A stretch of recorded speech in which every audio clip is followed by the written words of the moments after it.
Job calendar కూడా ఇస్తున్నారు. Job ఏస్తారు. 100% కూడా నమ్మకం అయితే ఉంది.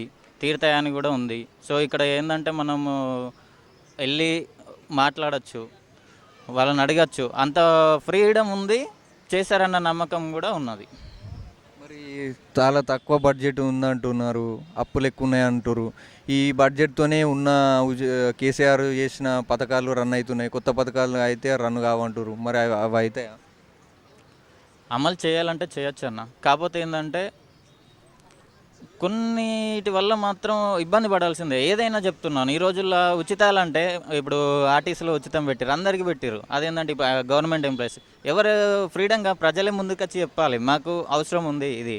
ఈ పథకం మాకు అవసరం లేదా అని చెప్పినప్పుడు మన సోషల్ రెస్పాన్సిబిలిటీ ఉన్నప్పుడే ఇలాంటి పథకాలను కొనసాగించవచ్చు. కానీ అరువులకు ఉండాలి. ఇప్పుడు ప్రతి ఒక్కరూ అరువులు అన్నాక అది బాగాలేదు. కానీ కేసీఆర్ ప్రభుత్వము అప్పుడు ఎలక్షన్లు సమీపిస్తున్న వేళ ఉన్న పథకాలకు డబ్బులు జాలగా లాస్ట్ మూమెంట్లో రుణమాఫీ సమయంలో కోకాపేటలో ఉన్న భూములు అమ్మి మరీ రుణమాఫీ చేసింది డబ్బులు జాలక.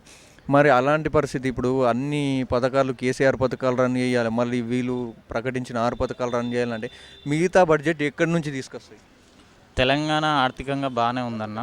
సో, అంత ఉంది కాబట్టి రన్ చేయొచ్చు. కానీ ఏదైనప్పటికీ ఏంటంటే దీని ఎఫెక్టు మళ్ళీ మనకు రేట్లు పెరుగుతాయి. దాని ఎఫెక్ట్ అనేది 100% ఉంటుంది. ఇంకా జనాలు గుడ్డిగా నమ్ముతున్నారు అనేది ఎందుకు, కానీ నమ్మే వాళ్ళు నమ్ముతున్నారు.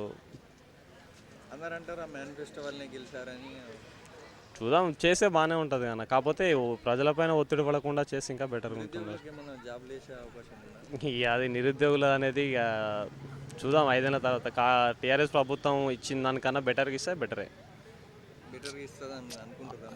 నమ్మకం లేదు. ఒకవేళ ఇస్తే ముందు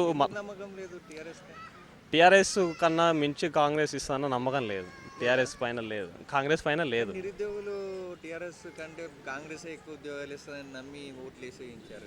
నువ్వే చూసుకో అన్న, ఒకప్పుడు ఉన్న పరిపాలనలో జాబులు అంటే చూడు, నువ్వే ఒక లాజిక్తో ఆలోచించు. అంతమందికి జాబులు ఇవ్వాలంటే ఏడికెళ్ళి చూస్తాయి. గవర్నమెంట్లో కావాల్సినంతమంది జాబులు ఇస్తారు కదా, ఇంకా లేని జాబులు తీసుకురావాలని రెడీకెళ్ళి తీసుకొస్తారు.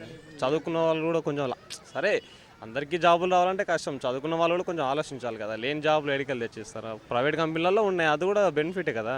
అట్లా కూడా తీసుకొచ్చింది కదా తెలంగాణ గవర్నమెంట్. మరి ఇన్నేళ్ళ కాంగ్రెస్ ప్రభుత్వం ఎన్నడూ తీసుకురాలేదు కదా అట్లా. తెలంగాణ ప్రభుత్వం అన్ని తీసుకొచ్చింది, టీఆర్ఎస్ ప్రభుత్వం తీసుకొచ్చింది, కానీ ప్రజలు గుడ్డిగా అద్దు ఇక. ఇప్పుడు ప్రజలకు ఏం కావాలో అవసరము, ఇట్లా అన్ని ఫ్రీగా వస్తున్నాయనే నమ్మకంతో వేసారు. కానీ అవన్నీ వచ్చి అంతమందికి నిరుద్యోగులకు జాబులు వస్తే మంచిదే కదా, అందరికి మంచిది. కానీ ఇప్పుడు అందరు కాంగ్రెస్ ప్రభుత్వం అని అంటలేరు, ఇది నిరుద్యోగుల ప్రభుత్వం. నిరుద్యోగులు ఈ 5 ఏళ్లలో నిరుద్యోగులు కనిపించకపోతే మంచిదే. ఈ 5 ఏళ్లలోపు నిరుద్యోగులు అన్న మాట రాకపోతే చాలా మంచిది కదన్న, అందరికి మంచిదే. ఇప్పుడు ఈ సౌత్ ఇండియా మోడీ గారికి ఏమన్నా పడే ఛాన్స్ ఉందా పార్లమెంట్ ఎన్నికల్లో?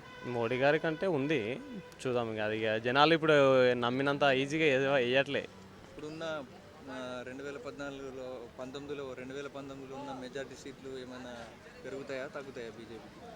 పెరుగుతాయన్న నమ్మకం లేదు.